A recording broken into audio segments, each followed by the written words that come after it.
오늘 사도행전 13장 16절부터 드디어 이제 사도 바울의 첫 번째 설교가 시작이 됩니다. BCD 안디옥에서 회당에서 있었던 첫 번째 설교의 시작이 되는, 정말 어떻게 보면은 신약의 절반을 썼다고 하는 사도 바울이 드디어 입을 열어서 본인이 정말로 하나님의 말씀을 전하는 감격적인 첫 시작을 우리가 오늘 말씀에서 보게 되는 것입니다. 그래서 2년 전에 터키 성지순례를 갈 때 제가 그 주관하는 분들한테 BCD 안디옥을 꼭 갑시다. 그래서 갔다 왔죠. 그러느라 거긴 잘 안 가거든요.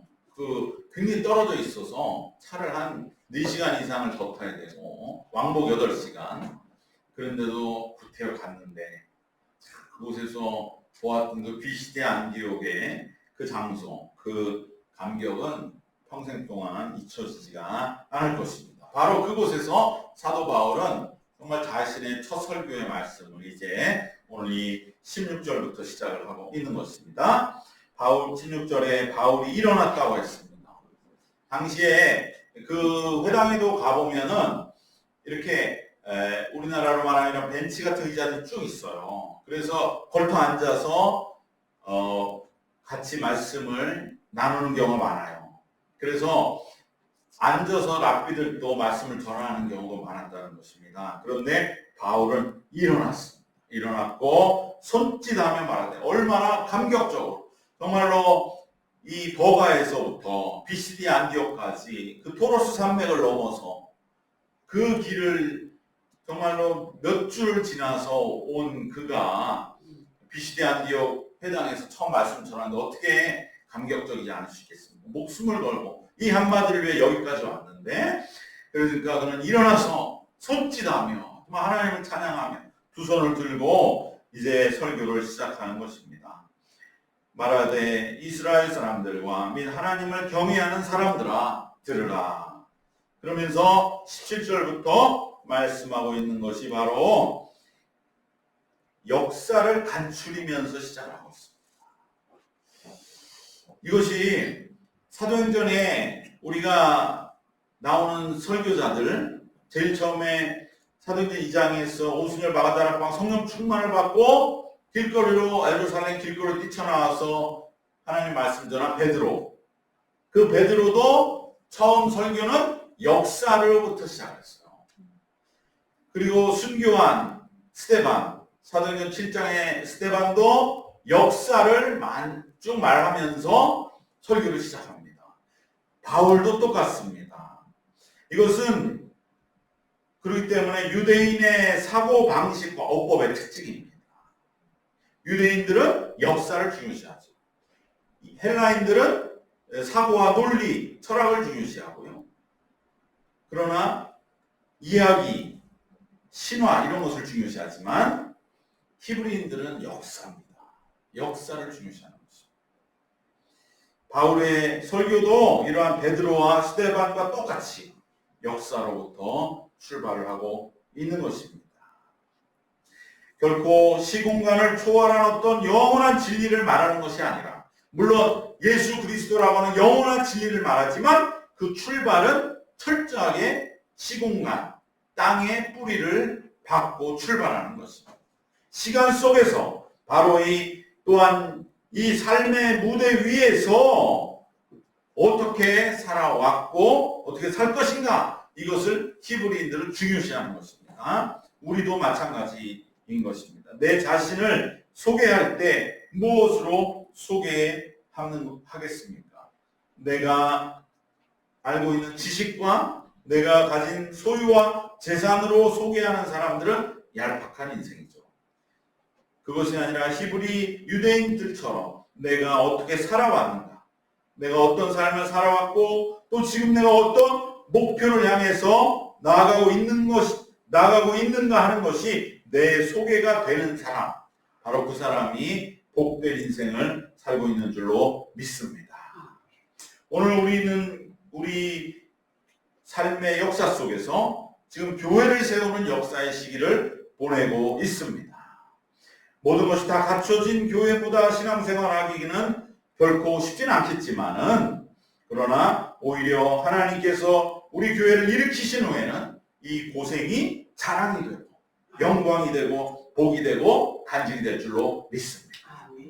오늘 우리는 이러한 역사를 깨달으면서 믿음의 길을 걸어가야 하는 줄 믿습니다. 그것이 바로 바울이 또 유대인들이 역사를 처음으로 말씀하는 그러한 분명한 뜻이 되는 것입니다. 바울은 신앙 공동체로서 같은 역사를 공유하는 구약의 이스라엘 역사를 그는 정말로 이 짧은 본문에서 압축하고 꿰뚫고 있습니다. 이스라엘의 역사는 바로 참된 구원을 찾아가는 바울 자신의 역사이기도 했기 때문에 이것은 곧 자신의 간증이면서 지금 그 자리에서 말씀을 듣고 있는 유대인들과 함께 공유하는 그러한 역사이자 말씀 그 자체가 되는 것이요, 모든 신앙인들의 공통된 역사인 것입니다. 왜? 우리들 모두가 참된 구원을 찾고 있고 진정으로 이 땅에 임하는 참된 하나님의 나라, 구약으로 말하면 제사장 나라, 우리가 그 제사장 나라의 백성이 되고 또 왕같은 제사장이 되는 그러한 삶을 바라보며 나아가고 있기 때문에 구약의 이스라엘 역사는 곧 우리의 역사요, 모든 믿는 자의 공통된 역사인 줄 믿습니다. 우리가 누군가와 이야기를 시작할 때는 늘 그와의 공통점을 찾아내고 주제를 공유함으로써 우리는 함께 공감하며 이야기를 풀어나가야 하는 것처럼 바울은 지금 구약의 역사를 함께 나눔으로써 우리 이스라엘이 과연 누구냐, 당신과 내가 누구냐, 또 지금 우리가 무엇을 향해 찾아 나가야 하느냐에 우리 듣는 모두 그 회당에 있는 자들을 집중하도록 만드는 것입니다. 그러면서 그러기 위해 바울이 정리하는 이 이스라엘의 이 짧은 17절부터 바로 23절에 나오는 그러한 이 구절의 말씀에, 이 짧은 말씀에 이스라엘 역사의 초점은 누구냐? 다윗에게 맞춰 있는 것입니다. 왜 그렇습니까? 당대에 이 회중에 모인 바로 그 사람들이 기다리는 메시아가 누구이기 때문에 그 사람이 바로 다윗 같은 메시아를 모두 다 기다리고 있었기 때문인 것입니다. 그렇기 때문에 이 다윗으로 마지막에는 이제 정리가 되는데 그 전에 특이한 구절이 하나, 우리가 바울이 지금 정리하고 있는 이스라엘 역사에서 아주 특이한 평가 하나를 우리는 짚고 넘어가야 되겠는데 그것이 바로 18절에 있습니다. 18절 말씀해 보면 광야에서 약 40년간 그들의 소행을 참으시고 이렇게 말씀하고 있죠.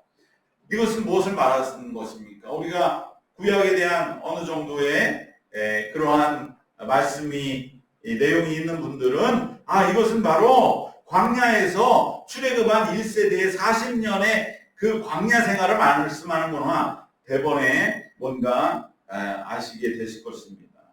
그런데 그 출애굽 1세대, 그야말로 애굽에서 종살이를 하다가 느닷없이 나타난 모세의 말을 듣고 10가지 재앙을 다 보았고 홍해를 건너 그리고 시내산에 가서 율법을 받고 그러나 원망 불평하다가 40년 동안 광야를 유리방황하다가 그곳에서 다 죽고 말았다.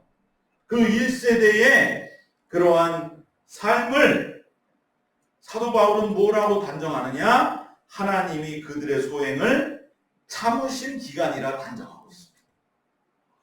정말 바울같이 구약에 대해 어지간히 자신감이 없는 사람이 이런 말 못하는 것이죠. 야, 우리 1세대가 어떤 세대인데 네 감히 하나님이 우리의 소행을 참으신 기간이라고만 폄훼하느냐.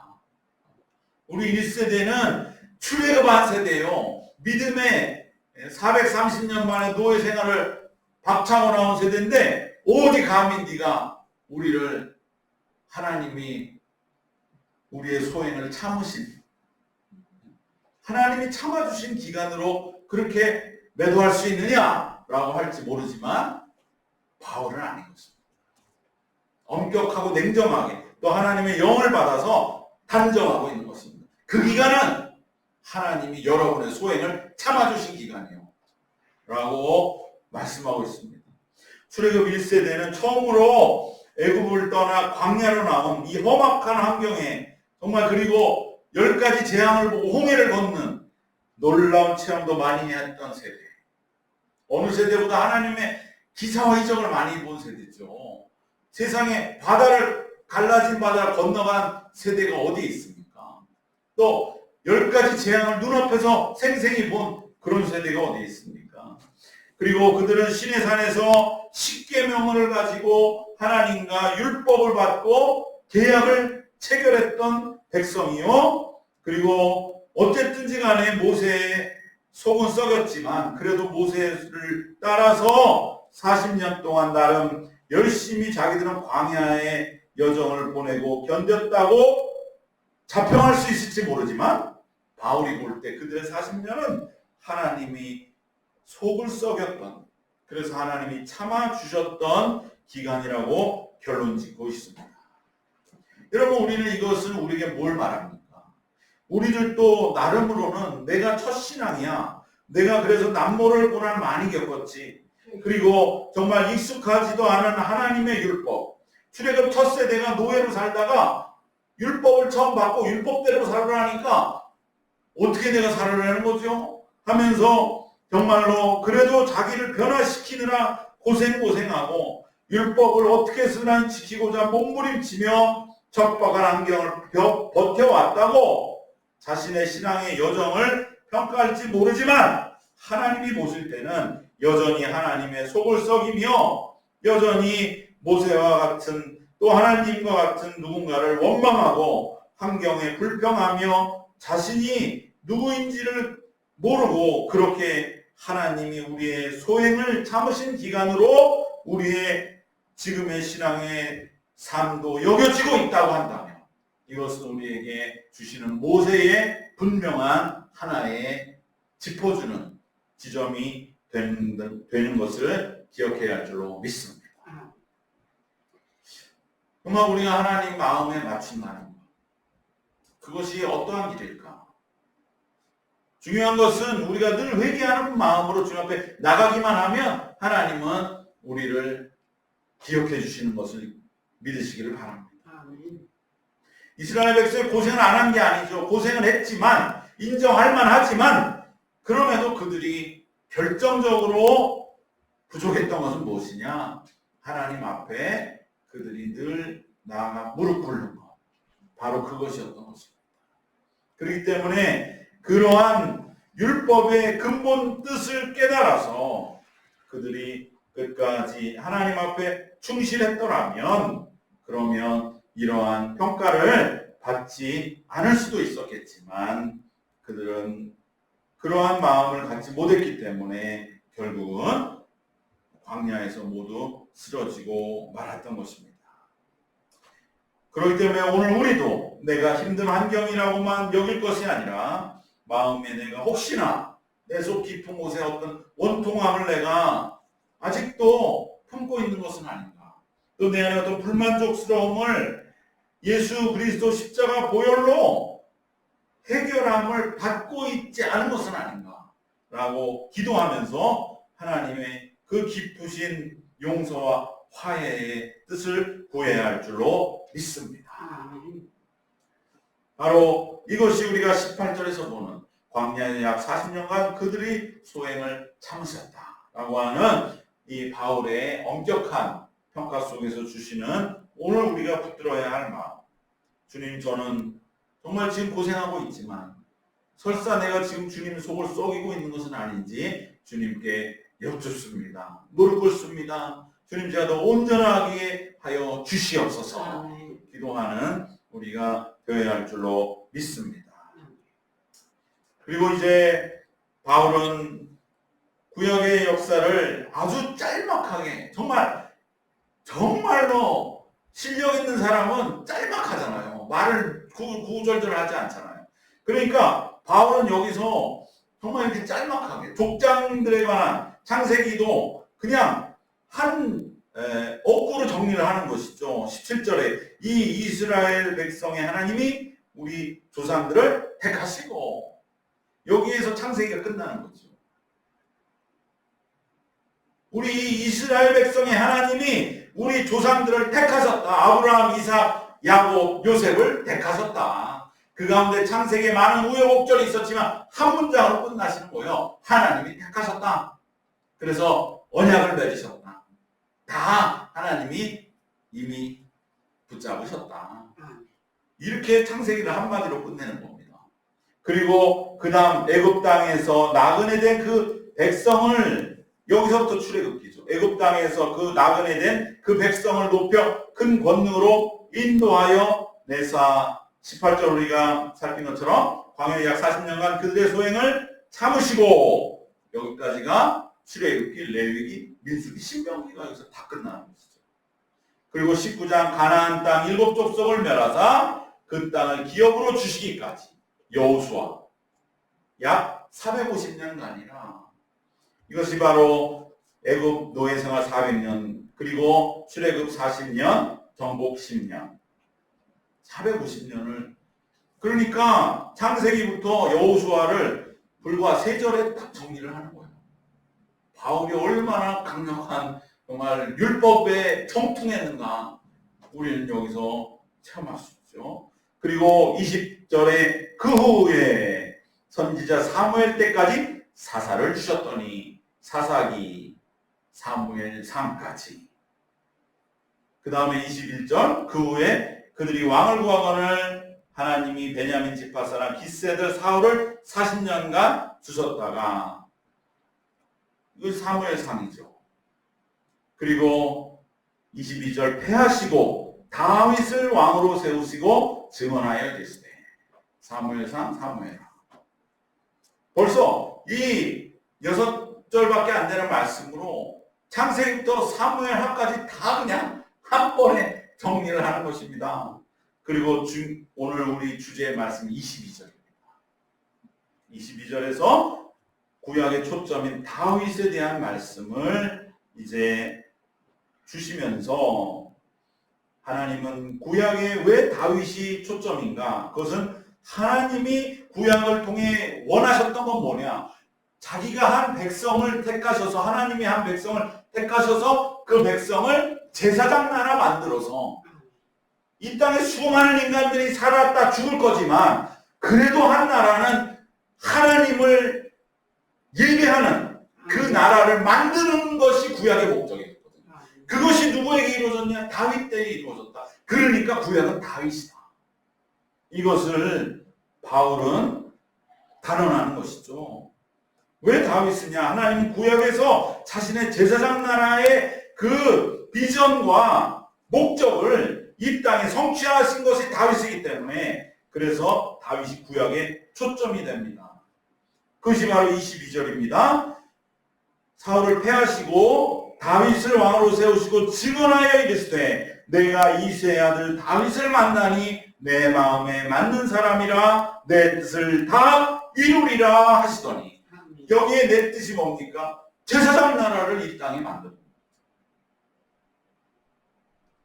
그래서 다윗입니다. 근데 놀라운 건 무엇입니까? 바로 바울은 여기에서 왜 다윗이 구약의 초점이 되는가? 우리가 물론 다윗 같은 메시아를 바라기 때문이기도 하지만 그것은 우리 바람일 뿐이고, 다윗이 구약의 초점이 된 까닭은 무엇이냐? 2가지라는 거예요. 이게 중요합니다. 왜 다윗이 구약의 초점인가? 그가 왕이기 때문에 바울은 아니라는 겁니다. 아니면 그가 뭔가 수양을 많이 해서 자신을 극복한 인격자가 되어서, 어떻게 보면 아주 기도 많이 한 수도자와 같은 아주 영적으로 깊이가 있는 그러한 사람이었기 때문에 아니라는 것이죠. 아니면 하나님께 성전을 지어 드릴 준비를 너무나 완벽하게 해놓아서, 다시 말하면 하나님께 가장 많이 드린 사람이어서, 그래서 다윗이 구약의 초점인가? 바울은 아니라는 것입니다. 바울은 2가지 때문인데, 그 2가지 때문에 다윗이 다윗 때였는데, 그 2가지 조건이 바로 22절입니다. 22절의 하반절입니다. 내가 이세 아들 다윗을 만나니 첫 번째 내 마음에 맞는 사람이라. 이것이 다윗이 다윗 때는 첫 번째 이유예요. 두 번째는 내 뜻을 다 이루리라. 그러니까 다윗이 다윗 된 것은 그가 왕이었거나 그가 많은 성전을 지어서 하나님께 봉헌을 한 준비를 했거나 아니면 그가 기도 많이 한 어떤 수도자였다는 도력이 높아서가 아니라 하나님 마음에 맞는 사람을 내가 찾았기 때문이에요. 두 번째는 그 내 하나님의 뜻을 이룰 사람이기 때문에 다윗이 다윗 되었다고 바울은 여기서 정확하게 짚어내고 있는 줄 믿습니다. 그러므로 우리가 정말 다윗 같은 복을 받으면 이 두 가지를 하면 돼요. 하나님의 마음에 맞는 사람이 됩니다. 마음이 맞는다는 게 뭡니까? 마음이 맞는다는 거. 그 사람의 마음을 헤아린다는 것이죠. 서로의 마음을 헤아리는 거예요. 그런데 이건 어떨 때 많이 잘 드러나냐? 이 사람이 위기에 몰렸을 때. 다른 사람들은 다 뭐라 그래요? 아유, 저 사람 네가 잘못했잖아. 네가 뭔가 다 등을 마음을 돌릴 때 그 사람은 아닌 거예요. 그 사람을 지지해주고 응원해주는. 그래, 아니야. 나는 그 사람 마음을 믿어. 지금 욕먹고 있지만 그거 아닐 거야. 뭔가 있을 거야. 그 사람이 마음에 맞는데 나중에 이제 모든 게 다 드러나고 상황이 바뀌었을 때 그 마음이 옳았을 때 그 어려운 때를 같이 헤쳐나왔을 때 그때가 우리가 그때 마음이 맞았구나 라고 깨닫는 그러한 순간이 아닌가 하는 것입니다. 서로 편이 되어주고 고집불통처럼 여겨져서 뭔가 구석에 몰렸을지라도 함께 해줌으로 모든 비난을 다 같이 받아주지만 오히려 나중에 그러한 선택이 옳았음을 함께 증명하는 그러한 사람의 관계예요. 여러분, 이것은 다 예수 그리스도의 십자가로 연결됩니다. 하나님이 십자가를 통해 인간을 구원하겠다 했을 때 사람들은 다 돌아섰죠. 하나님, 십자가를 우리는 원하지 않습니다. 우리를 구원하시려거든 돈을 주시고 능력을 주시고 집을 주시고 지혜의 똑똑함을 주시고 미모를 주시고 세상에 잘난 걸 주셔야지 십자가를 주시면 우리는 같이 죽어야 되는데 우리가 그 길이 구원받는 길이 아니지 않습니까? 그렇게 하나님을 다 등 돌렸을 때 예수님만이 그 길을 가신 거예요. 이 길이야말로 하나님의 마음이다. 우리는 아직 잘 깨닫고 있지 못하지만 이 길이야말로 진정한 하나님의 뜻이 있어서 십자가를 우리 구원의 길로 주셨을 것이다. 아버지와 아들이 마음에 헤아려서 서로 마음이 합했으니까 그 이상의 서로 마음이 합할 수는 없는 것이죠. 바로 이것이 바울은 여기에서 분명하게 이제 분명한 십자가로 연결점을 찾는 겁니다. 다윗이 다윗 된 까닭은 여러분 왕이 돼서가 아닙니다. 그러니까 나중에 다윗의 후손이 다윗이 말하는 그 사람이 예수입니다가 딱 되는 거죠. 예수를 이제 말씀하는 이 결론부에서 다윗이 말한 메시아 예수입니다 그러면 예수가 왕이었어? 이렇게 나올 거 아닙니까? 그러나 하나님이 다윗을 구약의 중심으로 삼으시면 왕 때문이 아니라니까요. 그건 껍데기일 뿐이라니까요. 하나님의 마음에 맞았기 때문에. 그 마음에 맞는다는 것은 정말 그 사람의 마음 아무도 몰라줄 때에 그 사람은 알아줘서 그것이 바로 십자가까지 연결되는. 그렇게 되면 이제 다 꼼짝 못하는 거죠. 왕이 아니었어도 그저 가진 것 하나님 앞에 드려서 예수님이 예루살렘 성전을 대대적으로 리모델링 했습니까? 다윗처럼 금칠을 했습니까? 그랬으면 예수는 그거 못했는데 이런 사람들에게 하나님의 마음이 무엇이었겠느냐? 하나님의 마음 그것에 맞는 길이 예루살렘 성전에 다시 리모델링 재건하는 것이겠느냐? 예수님의 목숨을 바쳐서 십자가로 우리 모두를 구원하기 위한 그것이 하나님의 마음이었다. 아멘. 그 길을 제시하는 그러한 바울의 뜻인 것입니다. 또 하나, 두 번째는 하나님의 뜻을 이룰 사람. 바로 내 뜻을 다 이루리라. 아멘. 다윗은 하나님의 뜻을 이루었기 때문에 다윗이 다윗 되는 것입니다. 하나님의 뜻을 이뤘어요. 자기 뜻 이루지 않아요. 결정력이 뭡니까? 성전 봉헌을 양보한 것이죠. 성전은 7년이면 지었습니다. 왕궁은 20년이 걸렸습니다. 다윗이 7년 더 못 살았겠습니까? 자기 죽기 7년 전에 충분히 성전을 지어도 지었고 솔로몬보다 더 잘 지었을 거예요. 그러나 하나님은 안 된다는 거죠. 안 된다. 다윗은 그럴 줄 몰라. 하나님, 제가 이제까지 어떻게 살았습니까? 왜 저한테 이 영광을 못하게 하십니까? 그러나 그건 내 뜻이 아니다. 내 뜻은 네가 성전 짓지 않는 것이다. 내 뜻을 이룰 사람. 바로 자기의 뜻을 버리고 하나님의 뜻을 받아들일 사람. 그랬기 때문에 다윗은 다윗 된 것입니다.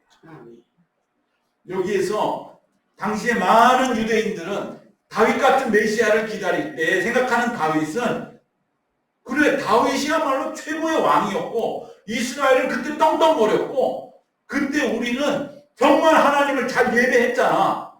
그래서 다윗이 와야지, 이렇게 생각하고 다윗을 기다리는 거예요. 다윗은 아니라. 바울은 아니라. 하나님 마음에 맞는 일을 한 사람이 온다. 그리고 하나님의 뜻을 이룰 사람이 온다. 그 사람이 왔다. 그 분명한 길이 있었다. 그것은 이제 곧 설교의 다음에서 말할 십자가와 부활이다. 십자가 하나님의 뜻이었죠. 누가 십자가를 그렇게 지고 싶었겠어요?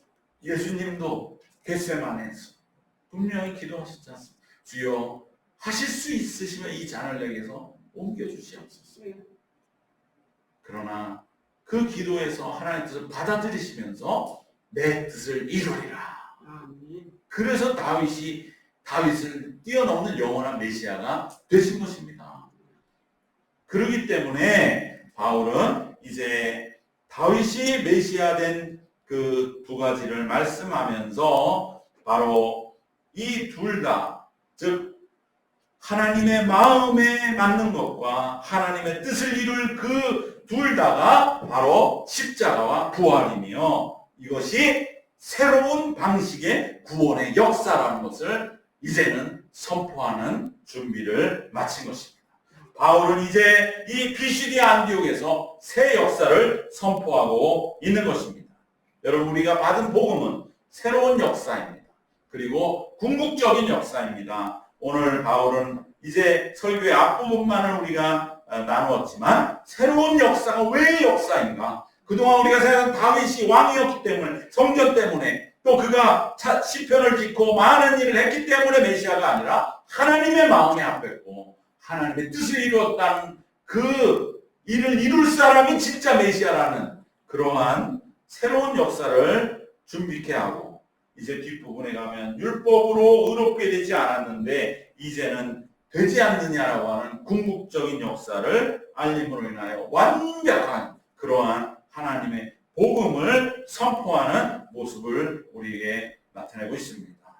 여러분, 우리가 가진 예수 그리스도의 복음의 능력으로 바울과 같이 우리들도 그 은혜 안에 살며 그 은혜를 전하는 비시디 안디옥의 그러한 승리와 영광이 함께 하시는 남은 신앙의 길 되시기를 주님의 이름으로 축원합니다. 아멘. 기도하겠습니다.